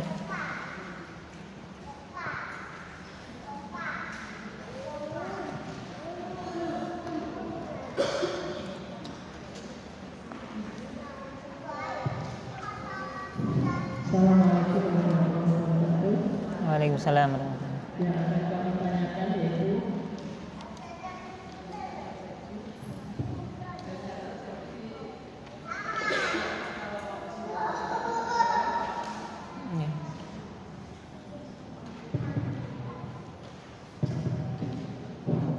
banyak diajak gurunya itu dia makan. Untuk berdoa itu diperbolehkan. Yang kedua, banyak orang jadi termasuk anak saya ini juga diajak ketemu. Yang kedua, yang kami tanyakan yaitu masalah ayat mustajab yaitu pada waktu sujud. Nah, di situ kan ada doa seperti sujud waktu sholat dan bisa ditambah dengan yang berbahasa, tidak berbahasa tapi digarangkan doanya waktu sujud. Sudah sekian. Assalamualaikum warahmatullahi wabarakatuh. Waalaikumsalam warahmatullahi wabarakatuh. Nggih. Langsung kita jawab dulu nggih, Ibu. Yang pertama, apa hukumnya mengajak anak-anak sebelum ujian diajak ke ziarah wali dulu ya? Kira-kira waktu datang di makam wali, datang di makam orang soleh itu kira-kira apa yang dikerjakan kira-kira? Yang dikerjakan apa kira-kira? Minta lulus ya, minta supaya nanti selesai ujian lulus dengan nilai yang bagus gitu ya. Ini tentu tidak dibolehkan ya, tidak dibolehkan. Kalau dalam kondisi tujuannya untuk ziarah secara umum ya nggak masalah. Karena nanti kategorinya adalah kita berziarah sebagaimana ziarah kubur yang diajarkan Nabi Shallallahu Alaihi Wasallam. Tapi kalau misalnya datang ke sana dalam rangka supaya ujiannya lancar ya, apalagi nanti minta kisi-kisi di kuburan lagi ya, ya tentu tidak dibolehkan. Meminta kepada orang yang sudah meninggal ini dilarang. Untuk itulah ya, kalaulah misalnya ingin berdoa, ya cukup di tempatnya masing-masing, nggak masalah. Tidak harus datang ke kuburan, ya berdoa di kuburan. Bahkan nanti kalau umumnya ya, kalau sudah di kuburan banyak madorotnya, banyak perbuatan-perbuatan dosanya dibandingkan banyak ibadahnya. Nanti di kuburan misalnya diajak membaca Quran, di kuburan misalnya termasuk sholat di kuburan. Boleh nggak ibu-ibu kita baca Quran di kuburan, kita sholat di kuburan, boleh atau tidak? Nggak boleh, nggak boleh ya. Maka bagaimana mungkin kita ini punya hajat, kita ini punya kebutuhan yang kita hendak inginkan ya, kita mohonkan kepada Allah Subhanahu wa taala, justru kemudian kita berbuat dosa di hadapan Allah Subhanahu wa taala. Bagaimana mungkin akan dikabulkan doa-doa kita gitu ya. Ya. Bisa jadi tambah nggak lulus nanti kan gitu ya. Karena justru melakukan dosa, melakukan maksiat. Bahkan naudzubillah kalau sampai meminta ke kuburan, meminta sesuatu yang bukan kepada Allah Subhanahu wa taala termasuk perbuatan syirik. Dan ini berbahaya sekali kalau kemudian misalnya itu dilakukan gitu ya. Ini yang tujuannya ingin supaya dikabulkan hajat-hajatnya, tambah melakukan perbuatan syirik. Maka tidak dianjurkan ya, bahkan dilarang. Kalaulah ingin berdoa, insya Allah cukup di masjid, di tempat-tempat yang mustajab, di waktu-waktu yang mustajab, insya Allah cukup untuk kita banyak doa. Ya tidak harus kemudian datang ke kuburan. Kemudian yang kedua, doa ketika kita sujud, memang sudah ada doanya ya, dengan berbagai macam riwayat doa yang ada. Tadi kita katakan bahwa saat sujud adalah waktu yang mustajab untuk kita berbanyak doa. Karena memang waktu ketika kita sujud adalah waktu yang paling dekat kita kepada Allah Subhanahu wa taala. Jadi dalam kondisi sholat itu ada kondisi-kondisi di mana menjadi inti di dalam gerakan sholat kita. Misalnya ya ibu, ketika kita sholat dalam kondisi kita berdiri, waktu kita berdiri dalam sholat ada kondisi intinya, yaitu saat kita membaca surat Al-Fatihah. Lebih khusus lagi adalah ketika kita membaca surat Al-Fatihah ayat yang kelima. Ketika kita mengucapkan lafaz ihdinas siratal mustaqim. Lafaz itulah yang kalau kita baca, lafaz itu yang ditunggu Allah Subhanahu wa taala. Ada satu riwayat hadis qudsi yang disampaikan bahwasanya Allah Subhanahu wa taala berfirman, qasamtu shalah baini wa baina abdi nisfain. Saya bagi sholat itu antaraku dan antara hambaku menjadi dua bagian. Maka nanti disampaikan bahwasanya idza qala al-abdu alhamdulillahirabbil alamin. Ketika seorang hamba berdoa dalam sholatnya, membaca dalam sholatnya alhamdulillahirabbil alamin, Allah Subhanahu wa taala membalas hamadani abdi. Hambaku memujiku. Ketika seorang hamba berdoa dalam sholatnya, membaca surat Al-Fatihah dan mengatakan Ar-Rahmanir Rahim, Allah Subhanahu wa taala membalas, Allah mengatakan majadani abdi atau asna alayya abdi, hambaku menyanjung-nyanjungku. Kemudian kalau kita mengatakan membaca surat Al-Fatihah ayat yang keempat itu ya. Gimana ayat yang keempatnya? Iyyaka na'budu wa iyyaka nasta'in.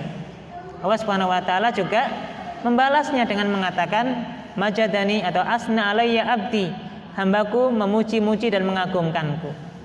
Wali abdi masa'ala, dan semua yang diminta oleh hambaku Allah akan kasihkan itu. Maka yang paling ditunggu Allah Subhanahu wa taala dari kita adalah ketika kita membaca doa ihdinas siratal mustaqim. Karena setelah kita memuji Allah Subhanahu wa taala, menyanjung Allah Subhanahu wa taala, kemudian kita meminta. Dan Allah mengatakan wali abdi masa'ala, dan semua yang diminta hambaku Allah akan kasihkan itu. Untuk itulah nanti ketika kita berdoa, ketika kita sholat dan membaca doa ihdinas siratal mustaqim, sebagian ahli ilmu ada yang menyarankan disitulah saatnya kita untuk banyak berdoa kepada Allah Subhanahu wa taala. Jadi ketika kita membaca ihdinas siratal mustaqim, kita berbanyak doa. Tentu bagaimana cara doanya? Doanya dalam hati saja. Karena ketika kita sholat kemudian kita melafadzkan lafaz-lafaz di luar sholat, ini tentu tidak dibolehkan, bahkan nanti menjadi pembatal sholat kita. Maka kalau kita sholat sendirian, termasuk misalnya kita sholat berjamaah sekalipun ya, ketika kita mendengar bacaan ihdinas siratal mustaqim, itulah waktu yang paling Allah tunggu untuk kita banyak berdoa. Ketika kita sujud, ini juga menjadi waktu yang penting di dalam sholat, karena sujud ini menjadi waktu yang tadi dikabulkannya doa. Maka kita dianjurkan untuk memperbanyak doa di dalam sujud. Bagaimana cara doa kita dalam sujud yang memperbanyak doa itu? Yang pertama bisa mengulang-ulang doa sujud. Doa sujud itu kita ulang-ulang. Bolehkah kita menambahkan doa yang lain? Hukumnya boleh. Hukumnya dibolehkan selama tidak bacaan Quran. Jadi kalaulah misalnya kita berdoa yang redaksi atau lafadznya berasal dari Quran, tidak boleh diniatkan untuk membaca Quran. Karena ada doa-doa itu yang ada dalam Al-Quran. Ya, termasuk misalnya surat Al-Baqarah terakhir di dua ayat terakhir kan isinya juga banyak doa. Maka kalau kita misalnya membaca doa tersebut, doanya kita niatkan untuk doa, bukan untuk membaca Al-Quran. Apalagi doa dalam Al-Quran yang disebutkan dalam dalam Al-Quran. Misalnya doa Rabbana atina fid dunya hasanah wa fil akhirati hasanah wa qina adzabannar. Itu kira-kira doa yang lafaznya ada dalam Quran atau tidak? Ada dalam Quran. Ya kan, doa itu ada dalam Quran. Tapi kalau kita doa niatnya untuk membaca doa, hukumnya boleh dalam sujud, selama tidak diniatkan untuk membaca Al-Quran. Rabbana hab lana min azwajina wa dzurriyyatina qurrata a'yun. Itu lafadznya dari Quran atau dari kita sendiri? Dari Quran. Maka selama lafadznya kita niatkan doa, bukan membaca Quran, hukumnya boleh. Ya. Kemudian bagaimana kalau kita minta dalam sujud menggunakan bahasa Indonesia? Boleh atau tidak? Habis sujud ya, memperpanjang sujud, kemudian kita minta dalam kondisi membaca doanya pakai bahasa Indonesia atau mungkin pakai bahasa Jawa. Kalau dilafadzkan dengan lisan nggak boleh. Nggak boleh. Kenapa? Karena kalau kita lafadzkan berarti kita berdoa dalam sholat menggunakan bahasa Jawa atau bahasa Indonesia, dan ini dilarang. Nggak boleh. Maka kalaulah misalnya kita nggak banyak doa yang kita hafal dengan bahasa Arab, kita boleh dalam hati kita berdoa. Ya, selama tidak dilafadzkan maka tidak menjadi bacaan di dalam sholat. Nah, gitu nggih Bu kira-kira? Baik, ada yang lain? Oke.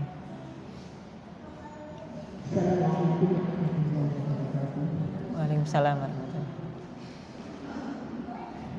Yang ingin saya tanyakan Ustaz, berdoa ketika ada, bukannya waktu ada kita menjawab, menginginkan Ustaz. Yang kedua, biasanya kalau mengirimkan setelah azan baru kita berdoa, pada umumnya seperti itu. Yang kedua, doa pakai bahasa Indonesia pada waktu-waktu ada event gitu, menyesuaikan dengan event itu sendiri. Itu sesuai dengan ketentuan Rasulullah atau diperbolehkan atau tidak.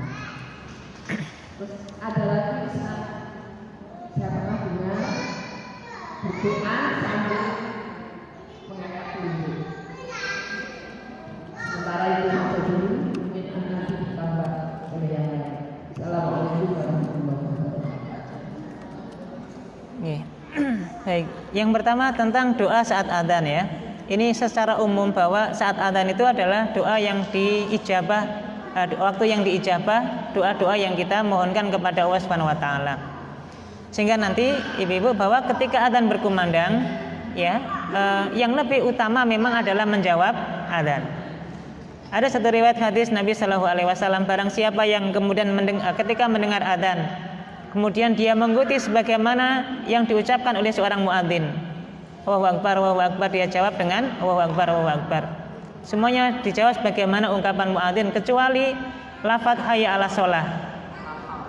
Hayya 'alas shalah dijawabnya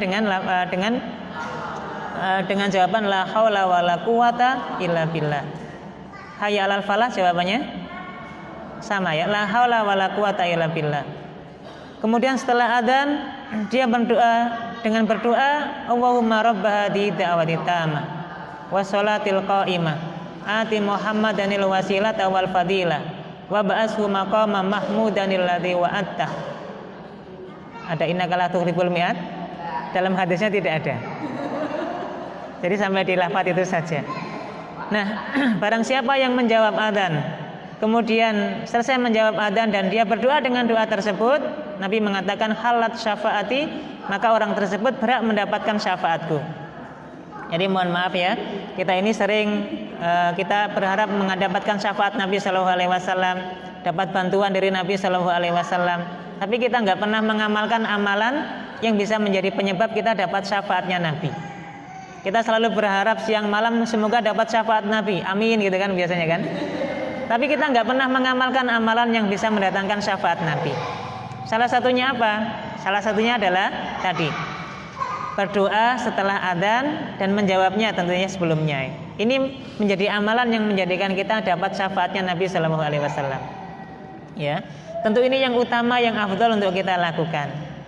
Nah, tetapi juga tidak menutup kemungkinan di sela-sela kita menjawab adzan itu kita juga banyak doa. Selain doa yang tadi kita menjawab adzan itu, kita juga banyak berdoa. Kenapa? Karena ini waktu yang mustajab. Bagi yang muadzin tadi digugurkan semua dosa-dosanya, kita yang berdoa di tengah-tengah adzan itu juga menjadi waktu yang mustajab. Termasuk nanti ibu-ibu mohon maaf ya, kalau kita adzan subuh memang ada anjuran ya bagi seorang muadzin untuk menambahkan dengan as-sholatu khairum minan naum. Kalau kita mendengar adzan dan muadzin mengatakan as-sholatu khairum minan naum, jawabannya apa? Jawabannya apa?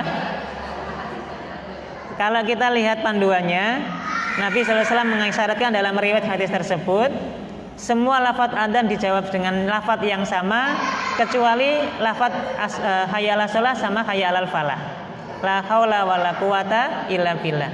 Sehingga lafaz yang lain yang ditambahkan berarti kita jawab sebagaimana yang diucapkan oleh muadzin. As-sholatu khairum minan naum, ya kita jawab as-sholatu khairum minan naum. Ya, gitu. Itu terkait dengan doa saat adzan. Kemudian bagaimana dengan doa yang menggunakan bahasa Indonesia yang menyesuaikan dengan event-eventnya? Secara umum boleh. Doa itu secara umum tidak harus menggunakan bahasa Arab. Secara umum kita pakai bahasa Indonesia boleh, pakai bahasa Jawa boleh, pakai bahasa keseharian kita boleh, ya. Dan insya Allah paham lah gitu ya. Tetapi ibu-ibu, kalaulah ada doa yang dianjurkan Nabi Shallallahu Alaihi Wasallam, doa yang lafadznya diajarkan Nabi Shallallahu Alaihi Wasallam, ini lebih afdal untuk kita gunakan. Kalau ada doa yang dianjurkan Nabi, doa yang diajarkan Nabi Shallallahu Alaihi Wasallam, lebih afdal untuk kita gunakan dalam berdoa. Lebih afdal. Contoh ya ibu-ibu gini, contoh ini. Ibu-ibu kalau misalnya mendapatkan seseorang kena virus corona misalnya ya, atau kena musibah sakit, kita doa nggak kira-kira? Apa doanya? Apa doanya ibu-ibu? Atau ada kita mendapati seseorang kena musibah, kena penyakit, kena sakit, virus macam-macam lah gitu. Dan Allah memberikan kesehatan kepada kita. Ada nggak doa khususnya yang diajarkan Nabi untuk kita baca? Ada kan ya? Nah, gimana doanya ibu? Doa khusus yang kita baca sebagai rasa syukur kita kepada Allah yang telah menghindarkan kita dari penyakit itu. Gimana doanya kira-kira? Nah, ini maknanya kalau ada redaksi khusus yang dianjurkan Nabi, ini lebih afdal untuk kita amalkan dibandingkan dengan kita punya redaksi sendiri. Meskipun boleh-boleh saja kalau kita berdoa, ya Allah, alhamdulillah, ya Allah, bersyukur saya dikasih selamat, tidak kena virus, tidak kena penyakit, boleh, gitu ya. Tapi Nabi kalau menganjurkan satu doa, ini afdolnya kita ikuti Nabi. Gimana doanya? Nabi pernah mengajarkan doa gini. Dan nanti ada satu riwayat hadis yang mengatakan, barang siapa yang mendapati seseorang ketika terkena musibah penyakit, kena wabah penyakit, kemudian dia tidak terkena dan dia berdoa dengan doa alhamdulillahilladzi afani mimma batalaka. Nanti saya kirimkan aja ya Bu ya. Nanti kirimkan. Ya. Doa yang diajarkan Nabi adalah Allahumma alhamdulillahilladzi afani mimma batalaka wa faddalani ala katsirin mimman khalaqa tafdila. Dan nanti saya kirim Bu ya, tenang Bu ya. Daripada nulis juga salah ya nanti saya. Ya kan? Barang siapa yang berdoa dengan doa ini ketika mendapati orang kena musibah, Allah alhamdulillahilladzi afani. Segala puji bagi Allah yang telah menyelamatkanku, yang telah menghindarkanku dari penyakit tadi. Mimma batalaka, dari apa yang telah menimpa engkau. Wa faddalani ala katsiri mimman khalaqa tafdila. Dan Allah mengutamakan diriku, menyelamatkanku saat orang lain banyak kena penyakit tersebut dengan keutamaan yang besar. Maka kata Nabi SAW, barang siapa yang berdoa dengan doa tersebut, dia tidak akan terkena penyakit selama-lamanya. Ya kan? Maknanya bahwa kalau ada doa yang dianjurkan Nabi, ini lebih afdal untuk kita gunakan. Coba nanti saya kirim ya doanya ini. Yang kedua, kenapa kita lebih utama mengamalkan doa yang diajarkan Nabi? Ini ada satu dalil. Aisyah radhiyallahu anha pernah bertanya kepada Nabi sallallahu alaihi wasallam, "Ya Rasulullah, sekiranya saya mendapati malam-malam Qadar. Saya beriktikaf di malam Qadar, di Lailatul Qadar.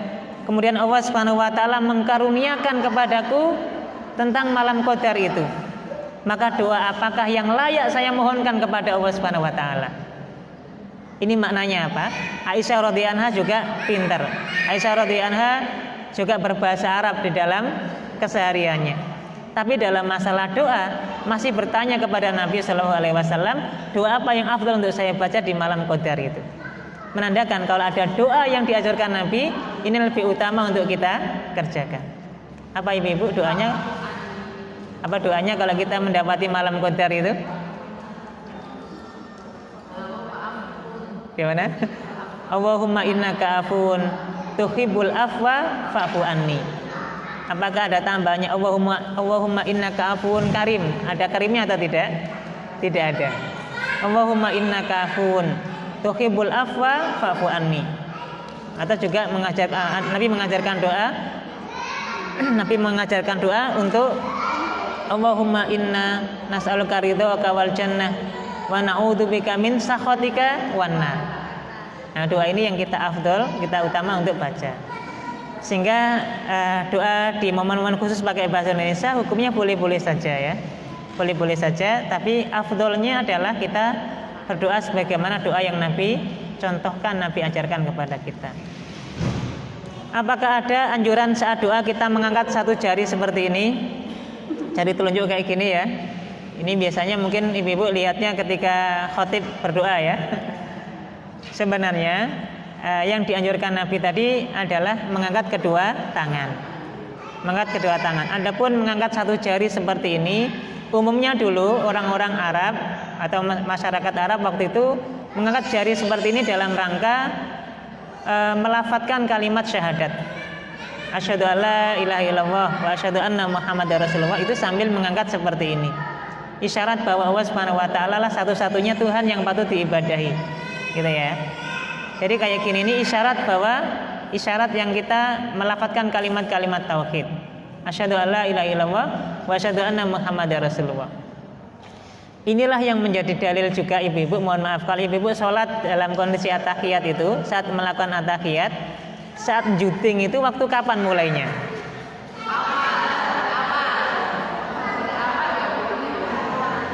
At-tahiyat itu waktu ibu baca doa at-tahiyat kan ada isyarat mengisyaratkan jari seperti ini, ya kan?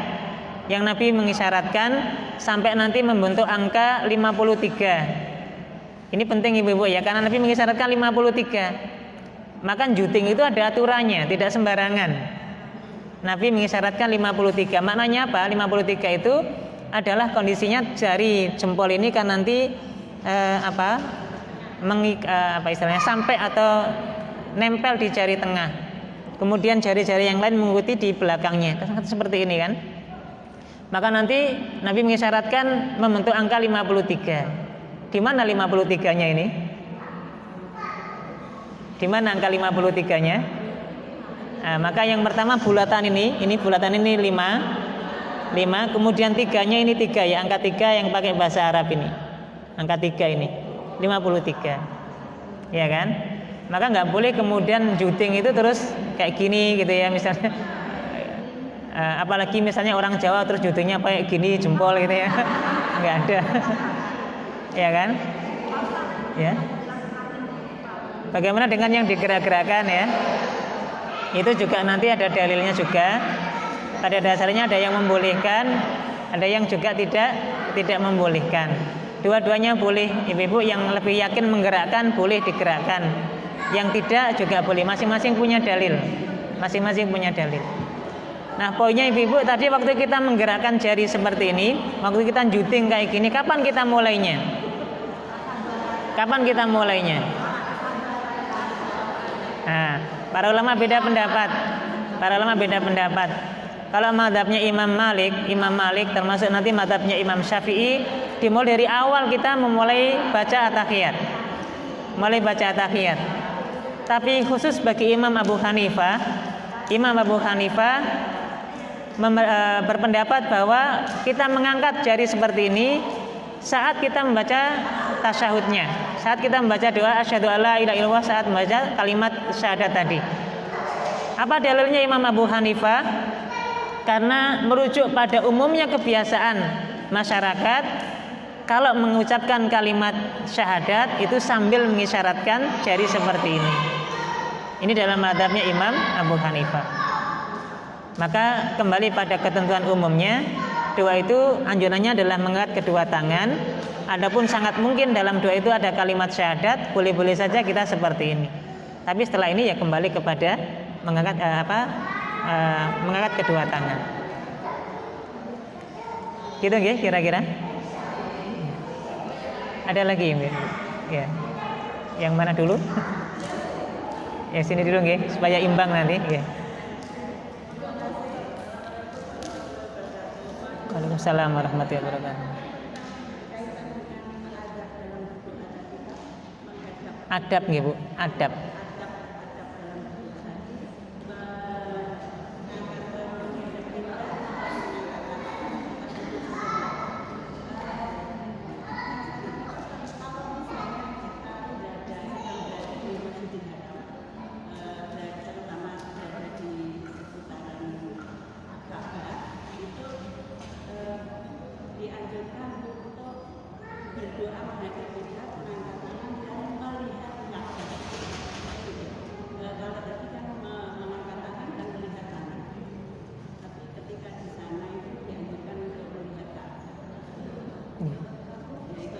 Nggih. Ya. Wallahu alam ya. Kalau yang ini saya belum dapat ininya. Mungkin ada tambahan khusus untuk yang di sana karena Ka'bah itu kan kiblat kita, ya kan? Ka'bah itu kiblat kita sehingga memang ketika kita dalam posisi langsung menghadap Ka'bah, ya memang ada dua hal tadi ya. Satu sisi kalau dianjurkan tadi kita melihat telapak tangan kita, kemudian kita juga menghadap Ka'bah. Berarti kan ada dua fokus yang akan kita hadapi. Mana yang lebih diutamakan, Ka'bah atau telapak tangan? Wallahu alam ya. Wallahu alam.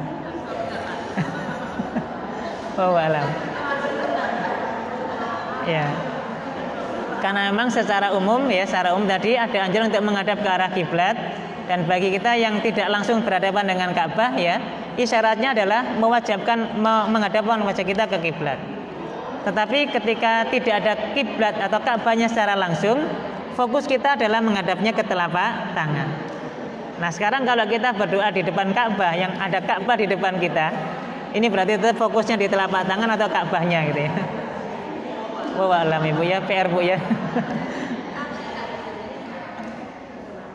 Ya, saya pekan depan kita jawab Bu ya, PR ini nanti saya carikan dulu. Ada yang lain? Tadi Ibu monggo silakan. Terus saya tanya, berarti kalau kita biaya itu tidak boleh kita membaca. Kalau baca Yasinnya itu membacanya di kuburan itu ya nggak boleh.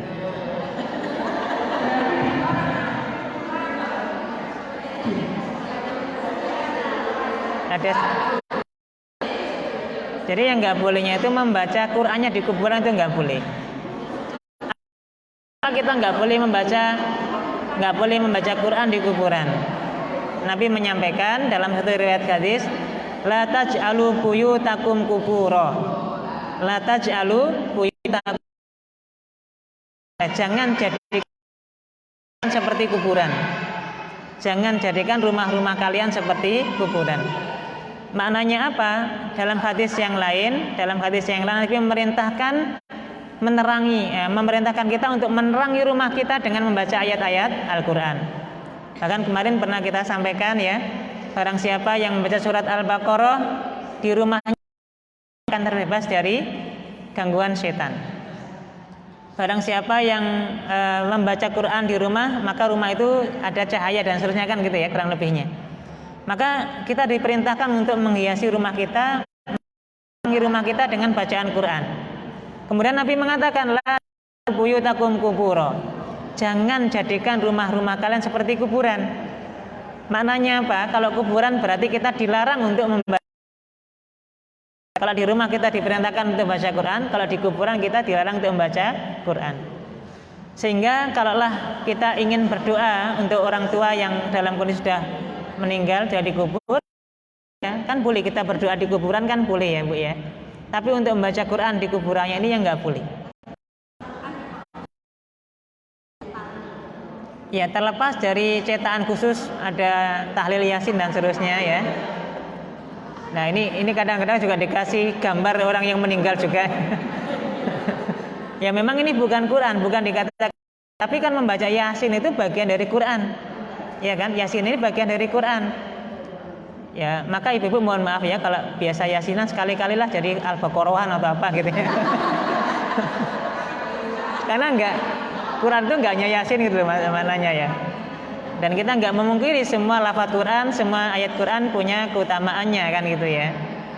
Makanya kalau mohon maaf ini kalau ibu-ibu punya kegiatan tahlilan Yasinan setiap malam Jumat, ganti Bu kafian namanya ya. Ini lebih utama karena anjurannya seperti itu ya. Ya.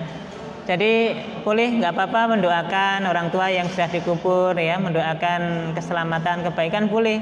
Tapi bagaimana dengan membaca Quran yang kita niatkan pahalanya untuk almarhum, boleh atau tidak? Kita baca di rumah surat Yasin. Nah tadi ya mengkhususkan Yasinnya ini yang masalah. Ya artinya secara umum nanti apakah ketika kita baca Quran dan pahalanya kita tujukan untuk almarhum, boleh atau tidak? Imam Syafi'i nggak sampai. Dalam mazhab Imam Syafi'i mengatakan amalan yang seperti ini tidak sampai. Maknanya amalannya jadi sia-sia, tidak sampai. Tapi nanti dalam mazhab Imam Ahmad bin Hambal, mazhab Hambali mengatakan sampai. Maka wa alam hakikatnya setiap amal soleh yang kita kirimkan hadiahnya kepada orang yang meninggal, sebagaimana mazhabnya Imam Ahmad bin Hambal sampai. Dengan catatan tadi tidak mengkhususkan di hari tertentu, tidak mengkhususkan dengan jumlah tertentu. Ya, sudah umum begitu saja. Dan enggak harus surat Yasin ya. Al-Baqarah, Al-Imran, An-Nisa juga boleh kan gitu. Gitu nggih Bu kira-kira? Cukup ya atau ya lagi?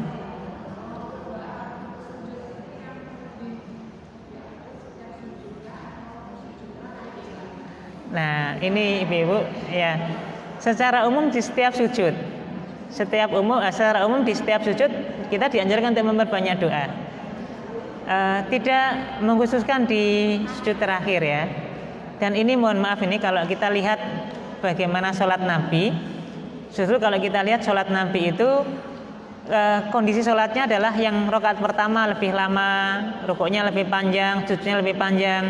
Nanti rakaat yang kedua lebih pendek, rakaat ketiga lebih pendek gitu ya kurang lebihnya ya. Kalau kita kan kebalik Ibu ya, yang pertama pendek, kedua lebih panjang, terakhir paling panjang sujudnya gitu ya. Pertama-tama lebih panjang, yang terakhir lebih pendek gitu ya. Jadi ibaratnya ini kita ini ngalor Nabi ngidul gitu ya, nggak ketemu kita dengan Nabi ini. Jadi Nabi kalau menyatakan sholatnya yang awal yang panjang, termasuk sujudnya lebih panjang. Sujud yang pertama lebih panjang daripada sujud yang kedua. Sujud yang kedua lebih panjang daripada yang ketiga dan seterusnya. Maka tidak dikhususkan di sujud yang terakhir saja, termasuk di setiap sujud boleh. Baik ya, cukup dulu. Ini mungkin ibu-ibu terkait dengan zikir dan doa. Insya Allah untuk pekan depan sebagaimana yang kemarin diusulkan kita akan bahas tentang adab di dalam masjid. Adab di dalam masjid kita akan bahas karena ada satu hal ya ibu-ibu, di masjid kita banyak dipakai untuk jualan ya. Apa hukumnya jualan di masjid, ini juga nanti masuk tentang adab di dalam masjid. Itu saja, semoga manfaat. Kita cukupkan dengan bacaan hamdalah dan kafaratul majlis. Alhamdulillahirabbil alamin. Subhanaka wa hamdika asyhadu an la ilaha illa anta astaghfiruka wa atubu ilaik. Wal asri innal insana lafi khusr illa alladziina amanu wa 'amilus solihati wa tawassaw bil haqq wa tawassaw bis sabr. Demikian, mohon maaf kalau ada yang kurang berkenan. Assalamualaikum warahmatullahi wabarakatuh.